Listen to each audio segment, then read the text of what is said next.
வணக்கம். போஸ்டர்ஸ் ஹெட்கியர்ஸ் வழங்கும் தமிழ்நாடு 360க்கு உங்களை வரவேற்பது நான் சரவணன். தமிழகத்தில் உள்ள அனைத்து மாவட்ட நிகழ்வுகளையும் விரிவாக பார்ப்பதற்கு முன் தலைப்புச் செய்திகளை பார்க்கலாம். நாகையில் மழையால் சேதமடைந்த நெற்பயிர்களை கைகளால் அறுவடை செய்து வரும் விவசாயிகள். அறுவடை கூலிக்கான மகசூல் கிடைக்கவில்லை என வேதனை.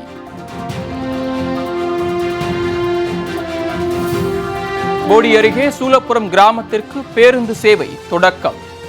25 ஆண்டு கால கோரிக்கை நிறைவேற்றப்பட்டதால் மாணவர்களும் பொதுமக்களும் மகிழ்ச்சி.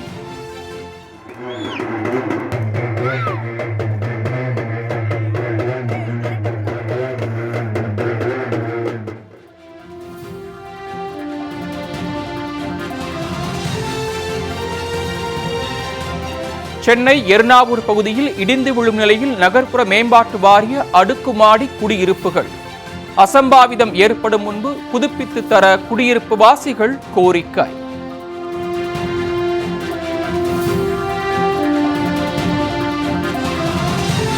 குளித்தலை அருகே ஐயர்மலை ரத்தினகிரீஸ்வரர் கோயில் தெப்பக்குளத்தில் கலக்கும் கழிவு நீர். துர்நாற்றம் வீசி சுற்றுச்சூழல் பாதிக்கப்படுவதால் நடவடிக்கை எடுக்க பக்தர்கள் வேண்டுகோள்.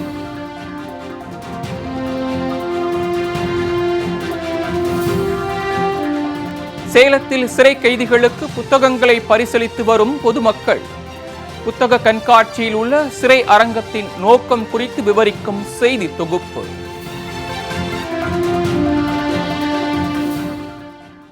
இச்செய்திகளை விரிவாக பார்க்கலாம். நாகையில் கனமழையால் நெற்பயிர்கள் சேதமடைந்துள்ளதால் அறுவடை கூலிக்கான மகசூல் கிடைக்கவில்லை என்று விவசாயிகள் வேதனை தெரிவித்தனர். பெஞ்சல் புயல் காரணமாக நாகை மாவட்டத்தில் ஒரு வாரத்திற்கு மேலாக விட்டு கனமழை கொட்டி தீர்த்தது. இதனால் வடக்கு பனையூர், தெற்கு பனையூர், சாட்டியக்குடி, கொத்தங்குடி உள்ளிட்ட பகுதிகளில் 1000க்கும் மேற்பட்ட ஏக்கரில் பயிரிடப்பட்டிருந்த குறுவை நெற்பயிர்கள் வயலில் சாய்ந்து சேதமடைந்தன. அறுவடைக்கு தயாரான நெற்பயிர்கள் நீரில் சாய்ந்து முளைக்க தொடங்கியதால் விவசாயிகள் கவலை அடைந்துள்ளனர். ஒரு வார காலமாக நெற்பயிர்கள் நீரில் சாய்ந்துள்ளதால் அறுவடை இயந்திரம் கொண்டு அறுக்க முடியாத நிலை ஏற்பட்டுள்ளது.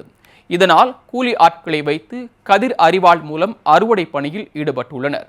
கிடைக்கும் மகசூல் அறுவடை கூலிக்கு கூட கிடைக்காது என்று வேதனை தெரிவித்த விவசாயிகள் அரசு உரிய இழப்பீடு வழங்க வேண்டும் என்றும் மறு சாகுபடிக்கு விதை நெல், உரம் ஆகியவற்றை மானிய விலையில் வழங்க வேண்டும் என்றும் கோரிக்கை விடுத்துள்ளனர். இந்த ஆண்டு நல்லபடியாக தண்ணி தாமதம் வந்ததுனால விவசாயம் கொஞ்சம் நல்ல தருவாயில் வந்தது. அறுவடை தருவாயில் கடனை நகையெல்லாம் அடவு வச்சு கடனை வாங்கி இதை விவசாயம் பண்ணியிருந்தோம். அறுவடை தருவாயில் மிஷின்லாம் கொண்டு வந்துட்டோம். அந்த மழை விட்டுட்டு பண்ணலான்னு இருந்தோம். அதுக்குள்ளே எல்லாமே தண்ணி வெள்ளத்தில் பாய்க்கப்பட்டு எல்லாமே கதிரெல்லாம் சாஞ்சி முளைக்கிற தருவாயில் வந்துட்டு மறுசாவடி பண்ணுறதுக்கு என்ன பண்ணுறதுனுமே தெரில. அரசாங்கம் நிவாரணம் கொடுக்க வேண்டும். இதில் எல்லாமே நாங்கள் விவசாயத்தை இந்த ஆட்களில் விட்டு இந்த இதெல்லாம் அரிச்சிட்டு திருப்பி தான் அதுக்கு விவசாயம் நாங்கள் பண்ணணும். அதுக்கு அரசாங்கம் நிவாரணம் கொடுக்க வேண்டும்.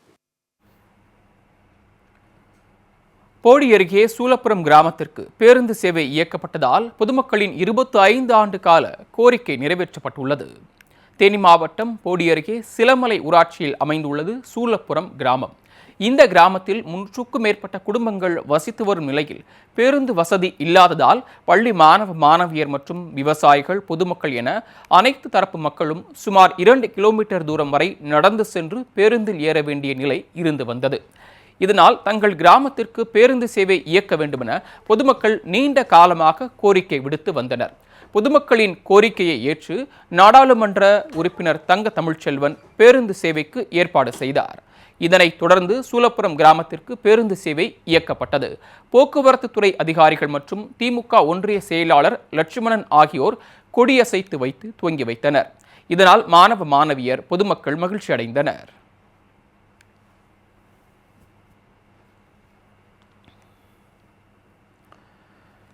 சென்னையை அடுத்த எர்ணாவூர் பகுதியில் உள்ள நகர்ப்புற மேம்பாட்டு வாரிய அடுக்குமாடி குடியிருப்புகள் இடிந்து விழும் சூழ்நிலையில் இருப்பதால் அங்கு வசிக்கும் மக்கள் அச்சமடைந்துள்ளனர். சென்னையை அடுத்த எர்ணாவூர் பகுதியில் நகர்ப்புற வாழ்விட மேம்பாட்டு வாரிய அடுக்குமாடி குடியிருப்புகள் உள்ளன. இங்கு சுமார் 2000க்கும் மேற்பட்ட மக்கள் வசித்து வரும் நிலையில் அடுக்குமாடி குடியிருப்புகள் சேதமடைந்து இடிந்து விழும் நிலையில் உள்ளது. இதனால் குடியிருப்பு வாசிகள் அச்சத்துடனேயே வாழ்ந்து வருகின்றனர். இதுகுறித்து நகர்ப்புற வாழ்விட மேம்பாட்டு வாரிய அலுவலகத்தில் பல முறை புகார் அளித்தும் நடவடிக்கை எடுக்கப்படவில்லை என்று அப்பகுதி மக்கள் புகார் தெரிவிக்கின்றனர். அத்துடன் அடுக்குமாடி குடியிருப்பில் கழிவுநீர் குழாய்கள் உடைந்துள்ளதால் வீடுகளில் இருந்து வெளியேறும் கழிவுநீர் சாரல் மழை போல் சாலையிலும் நடந்து செல்லும் மக்கள் மீது படுவதால் அப்பகுதி மக்கள் மிகுந்த சிரமங்களை சந்தித்து வருகின்றனர். எனவே குடியிருப்புகளை புதுப்பித்து தர வேண்டும் என்று அப்பகுதி மக்கள் கோரிக்கை விடுத்துள்ளனர்.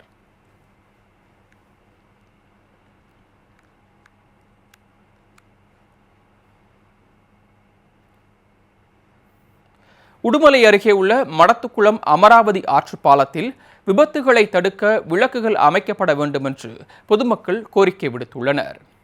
திருப்பூர் திண்டுக்கல் மாவட்ட எல்லைக்கோடாக மடத்துக்குளம் அமராவதி ஆறு அமைந்துள்ளது. இந்த பாலத்தில் நாள்தோறும் ஆயிரக்கணக்கான வாகனங்கள் சென்று வருகின்றன. இது தவிர அருகில் உள்ள பகுதிகளுக்கு வேலைக்கு செல்லும் பொதுமக்கள் இந்த பாலத்தின் வழியாக நடந்து செல்கின்றனர். இந்நிலையில் ஆற்றுப்பாலத்தில் சாலை விளக்குகள் இல்லாததால் விபத்துகள் ஏற்படும் சூழல் உள்ளது. அத்துடன் நடந்து செல்வோர் மற்றும் இருசக்கர வாகனங்களில் செல்வோரிடம் நகை மற்றும் பணம் பறிப்பு சம்பவங்கள் அரங்கேறி வருகின்றன. எனவே அசம்பாவிதங்களை தவிர்க்கும் வகையில் சாலை விளக்குகள் அமைக்கப்பட வேண்டும் என்றும் விபத்துகளை தடுக்கும் வகையில் பாலத்தின் பக்கவாட்டு சுவர்களில் ரிஃப்ளெக்டர் எனப்படும் பிரதிபலிப்பான்களை பொருத்த வேண்டும் என்றும் பொதுமக்கள் கோரிக்கை விடுத்துள்ளனர்.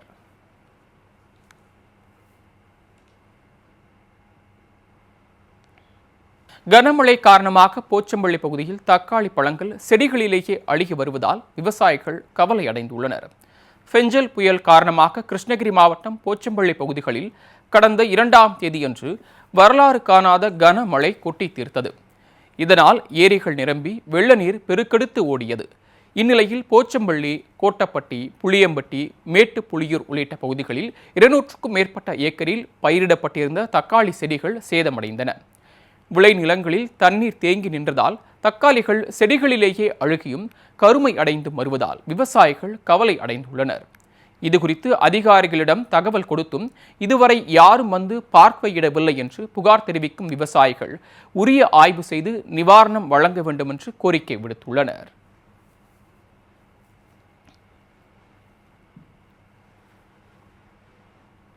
உத்தமபாளையம் பகுதியில் தனியார் பள்ளியில் நடைபெற்ற பாரம்பரிய உணவு திருவிழாவில் மாணவர்களின் கைவண்ணம் காண்போரை ஆச்சரியத்தில் ஆழ்த்தியது. தேனி மாவட்டம் உத்தமபாளையத்தில் உள்ள தனியார் மெட்ரிக் பள்ளியில் அறிவியல் கண்காட்சி மற்றும் பாரம்பரிய உணவு திருவிழா நடைபெற்றது. இதில் பள்ளி மாணவ மாணவியர் அறிவியல் தொழில்நுட்பத்துறை, கணினித்துறை, கோளரங்கம் உள்ளிட்ட துறைகளில் பல்வேறு பொருட்களை செய்து காட்சிப்படுத்தினர்.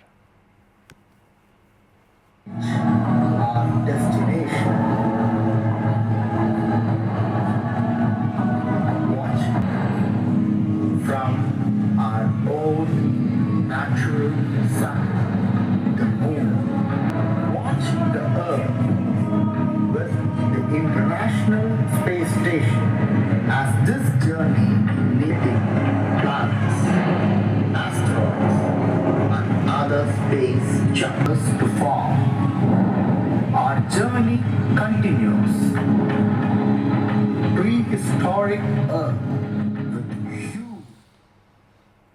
அத்துடன் உணவு திருவிழாவில் பாரம்பரிய உணவுகளை மீட்டெடுக்கும் வகையில் சிறுதானியங்களால் செய்யப்பட்ட புட்டு வகைகள், குதிரைவாலி மற்றும் கேழ்வரகு கஞ்சிகள், தானிய கொழுக்கட்டை வகைகளும் இடம்பெற்றிருந்தன. மாணவர்களின் முயற்சியை ஆசிரியர்கள், பார்வையாளர்கள் மற்றும் பெற்றோர்கள் வெகுவாக பாராட்டினர்.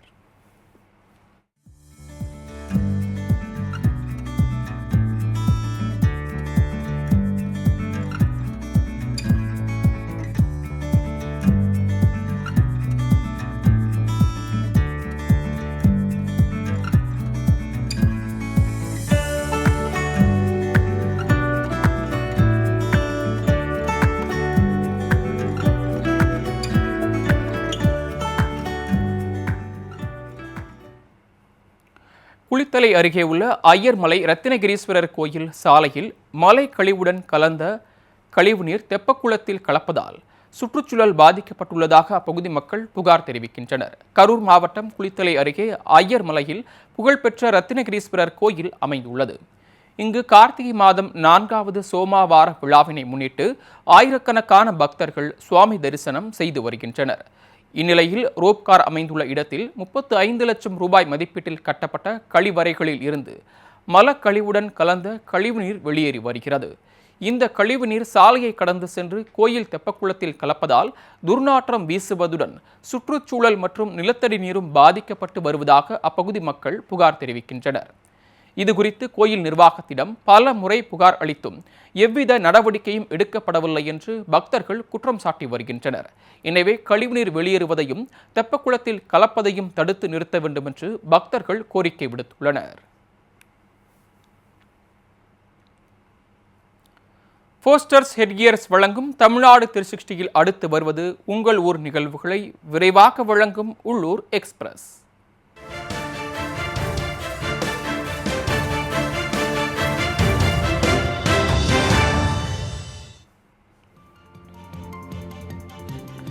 திண்டுக்கல் அருகே நடைபெற்ற விழிப்புணர்வு பேரணியில் 50க்கும் மேற்பட்ட கலைக்குழுவினர் கலந்து கொண்டனர். திண்டுக்கல் பேருந்து நிலையம் அருகே உள்ள புனித மரியன்னை துவக்கப்பள்ளியில் விடியல் கலைக்குழு மற்றும் கலைக்கண் இயக்கம் இணைந்து நடத்தும் 6வது நாட்டுப்புற கலை திருவிழா மற்றும் விடியல் விருது விழா நடைபெற்றது. இதனையொட்டி மதுவில்லா மானுடம் அமைய வேண்டி கலைவழி விழிப்புணர்வு பேரணி நடத்தப்பட்டது. திண்டுக்கல் பேருந்து நிலையத்தில் தொடங்கிய இந்த விழிப்புணர்வு பேரணி புனித துவக்க மரியன்னை பள்ளியில் முடிவடைந்தது.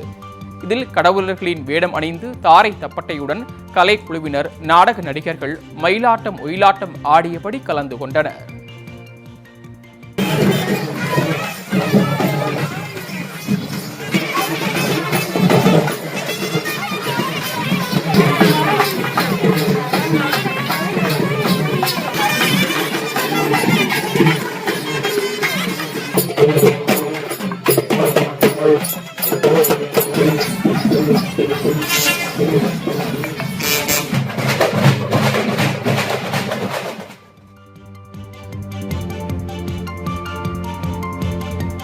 கூடங்குளம் அருகே மனிதம் காப்போம் அறக்கட்டளை சார்பில் மரக்கன்று நடும் விழா நடைபெற்றது. நெல்லை மாவட்டம் கூடங்குளம் அடுத்த ஆவுடையார்புரம் கடற்கரை கிராமத்தில் மனிதம் காப்போம் என்ற அறக்கட்டளை சார்பில் அதன் நிறுவனர் ஆவுடை பாலன் தலைமையில் மரக்கன்று நடும் விழா நடைபெற்றது. இதில் சுற்றுவட்டார கிராமங்களைச் சேர்ந்த பெண்கள் நிழல் தரும் மரங்களான புங்கை, வில்வம் உள்ளிட்ட மரங்களை நட்டு வைத்தனர். இந்த மரக்கன்றுகளின் கடல்நீர் உப்புகள் வண்ணம் மண்பானைகளில் துளையிட்டு திரியமைத்து பானையில் நீர் ஊற்றும் பட்சத்தில் சிறிது சிறிதாக சொட்டு நீர் பாய்ச்சப்படும். இதனால் மரங்களின் வேர்களில் நல்ல நீர் தங்குவதால் மரங்கள் பட்டு போகாமல் வேகமாக வளரும் சூழல் உள்ளதாக அப்பகுதி பெண்கள் தெரிவித்தனர்.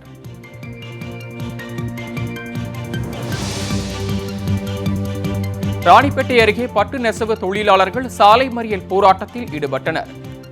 கலவை அடுத்த வாழைப்பந்தல் கிராமத்தில் 600க்கும் மேற்பட்ட பட்டு நெசவு தொழிலாளர்கள் தங்கள் குடும்பத்துடன் வசித்து வருகின்றனர். பெஞ்சல் புயல் காரணமாக பெய்த கனமழை காரணமாக பட்டு நெசவு தொழில் செய்யும் கால்குழி பள்ளத்தில் நீரூற்று வருவதாலும் குடியிருப்பு பகுதிகளை வெள்ளம் சூழ்ந்துள்ளதாலும் பட்டு நெசவு தொழில் செய்ய முடியாமல் பாதிக்கப்பட்டு வருவதாக கூறப்படுகிறது. மேலும் குடியிருப்பு பகுதிகளை சுற்றிலும் கழிவுநீர் கால்வாய்கள் சீராக இல்லாததால் மழைநீர் சூழ்ந்து நோய் தொற்று அபாயம் ஏற்படுவதாக புகார் தெரிவிக்கும் மக்கள் அரசு அதிகாரிகளும் கண்டுகொள்வதில்லை என கூறி சாலை மறியல் போராட்டத்தில் ஈடுபட்டனர். இதனால் மாம்பாக்கம் ஆரணி செல்லும் சாலையில் சுமார் 1 மணி நேரத்திற்கு மேலாக போக்குவரத்து பாதிக்கப்பட்டது. நாமக்கல் அருகே 1 மாத காலமாக குடிநீர் விநியோகம் செய்யாததை கண்டித்து கிராம மக்கள் சாலை மறியல் போராட்டத்தில் ஈடுபட்டனர். மோகனூர் அடுத்துள்ள கங்கநாயக்கன்பட்டியில் சுமார் 1000க்கும் மேற்பட்ட குடும்பங்கள் வசித்து வரும் நிலையில் இவர்களுக்கு கிராம ஊராட்சி சார்பில் தினசரி குடிநீர் விநியோகம் செய்யப்பட்டு வருகிறது. இந்த நிலையில் கடந்த 1 மாத காலமாக முறையாக குடிநீர் விநியோகம் செய்யப்படவில்லை என்று குற்றம் சாட்டிய அப்பகுதி மக்கள் குடிநீருக்காக அருகில் உள்ள கிராமங்களுக்கோ அல்லது விலை கொடுத்து வாங்க வேண்டிய நிலை உள்ளதாக கூறி சுமார் 50க்கும் மேற்பட்ட மக்கள் நாமக்கல் மோகனூர் சாலையில் காலி குடங்களுடன் மறியல் போராட்டத்தில் ஈடுபட்டனர். தகவல் அறிந்து வந்த மோகனூர் போலீசார் மற்றும் வட்டாட்சியர் கிராம மக்களிடம் பேச்சுவார்த்தை நடத்தி நடவடிக்கை எடுப்பதாக உறுதியளித்ததை அடுத்து மறியல் போராட்டம் கைவிடப்பட்டது.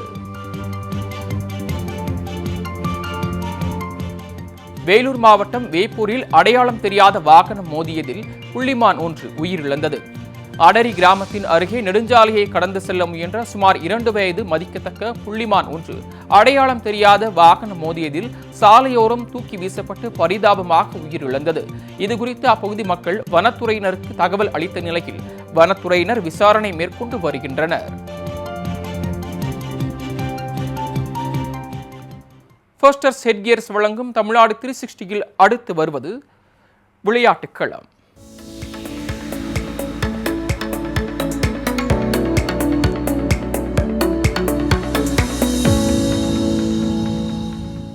கிருஷ்ணகிரியில் நடைபெற்ற மூத்தோருக்கான தடகள போட்டியில் 30 வயது முதல் 100 வயது உடையவர்கள் ஆர்வமுடன் பங்கேற்றனர். கிருஷ்ணகிரியில் மாவட்ட அளவிலான மூத்தோர் தடகள போட்டி நடைபெற்றது. இப்போட்டிகளை மூத்தோர் தடகள சங்கத்தின் தலைவர் ரமேஷ் கொடியசைத்து தொடங்கி வைத்தார். இப்போட்டியில் 30 வயது முதல் 100 வயது உடையவர்கள் என பள்ளிக் கல்வித்துறை, காவல்துறை, தீயணைப்புத்துறை, சுகாதாரத்துறை, ஓய்வு பெற்ற இராணுவ வீரர்கள், பொதுமக்கள் என 300க்கும் மேற்பட்டோர் பங்கேற்றனர்.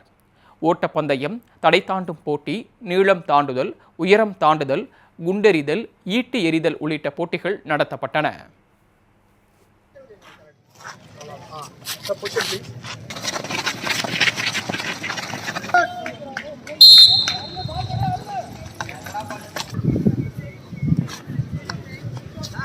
Excellent. All long jump event.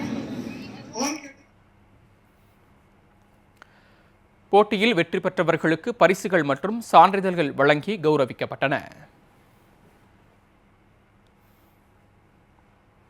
மண்டல அளவிலான ஜிம்னாஸ்டிக் போட்டியில் தூத்துக்குடி ஆர்கே ஜிம்னாஸ்டிக் பள்ளி மாணவ மாணவியர் ஒட்டுமொத்த சாம்பியன் பட்டத்தையும் கைப்பற்றினர். தூத்துக்குடி மாவட்ட அமெச்சூர் ஜிம்னாஸ்டிக் அசோசியேஷன் மற்றும் தூத்துக்குடி விக்டோரியா சிபிஎஸ்இ பள்ளி சார்பில் மண்டல அளவிலான ஜிம்னாஸ்டிக் போட்டிகள் நடைபெற்றன. இதில் தூத்துக்குடி, நெல்லை, தென்காசி உள்ளிட்ட மாவட்டங்களில் உள்ள 50 பள்ளிகளைச் சேர்ந்த 200க்கும் மேற்பட்ட மாணவ மாணவியர்கள் பங்கேற்று தங்களது திறமைகளை வெளிப்படுத்தினர். 6 வயது முதல் 17 வயதுக்குட்பட்டோருக்கான போட்டியில் மாணவ மாணவியர் உடலை வில்லாக வளைத்து சாகசங்களை நிகழ்த்தினர். இப்போட்டியில் தூத்துக்குடி ஆர்கே ஜிம்னாஸ்டிக் பள்ளி மாணவ மாணவியர் ஒட்டுமொத்த சாம்பியன் பட்டத்தையும் வென்றனர். இந்த போட்டியில் முதல் 2 இடங்களை பிடித்தவர்கள் மாநில அளவிலான ஜிம்னாஸ்டிக் போட்டிக்கு தகுதி பெற்றுள்ளனர். வெற்றி பெற்றவர்களுக்கு சுழற்கோப்பை மற்றும் சான்றிதழ்கள் வழங்கப்பட்டன.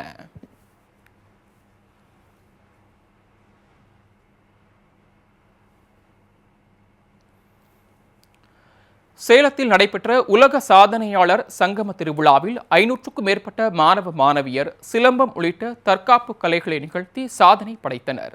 சேலம் மாவட்டம் மேச்சேரியில் உலக சாதனையாளர்கள் சங்கம் திருவிழா நடைபெற்றது. Academy of Indian Martial Arts சார்பில் 3வது ஆண்டாக நடைபெற்ற இந்த போட்டியில் 500க்கும் மேற்பட்ட மாணவ மாணவியர் பங்கேற்றனர். 6 வயது முதல் 20 வயது வரையிலான மாணவ மாணவியர் ஒரே இடத்தில் silambam, yoga, karate, kung fu, taekwondo, Bharatanatyam மற்றும் இதர திறமைகளை வெளிக்காட்டி உலக சாதனை நிகழ்த்தினர். உலக சாதனை நிகழ்த்திய மாணவர்கள் அனைவருக்கும் சான்றிதழ், நினைவு பரிசு, பதக்கம் உள்ளிட்டவை வழங்கி கௌரவிக்கப்பட்டன.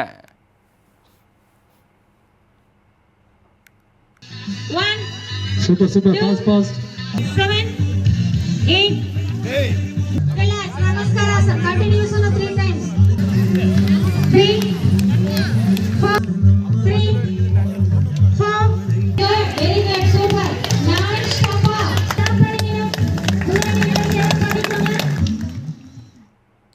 ஜோலார்பேட்டை திமுக மாணவர் அணி சார்பில் நடைபெற்ற வாலிபால் போட்டியினை சட்டமன்ற உறுப்பினர் தேவராஜ் விளையாடி தொடங்கி வைத்தார். திருப்பத்தூர் மாவட்டம் ஜோலார்பேட்டை சிறு விளையாட்டு அரங்கில் மாவட்ட அளவிலான வாலிபால் போட்டி நடைபெற்றது. துணை முதலமைச்சர் உதயநிதி ஸ்டாலின் பிறந்த நாளையொட்டி நடைபெற்ற போட்டியினை ஜோலார்பேட்டை சட்டமன்ற உறுப்பினர் தேவராஜ் வாலிபால் விளையாடி தொடங்கி வைத்தார். ஜோலார்பேட்டை தொகுதியில் மாண்புமிகு துணை முதல்வர் தயவுகொண்டு பதிவு செய்துள்ள விழாக்குழுவின் அடுத்து நல்லொழுக்கத்தை ஏற்படுத்தும் பொருட்டு நடைபெறுகிற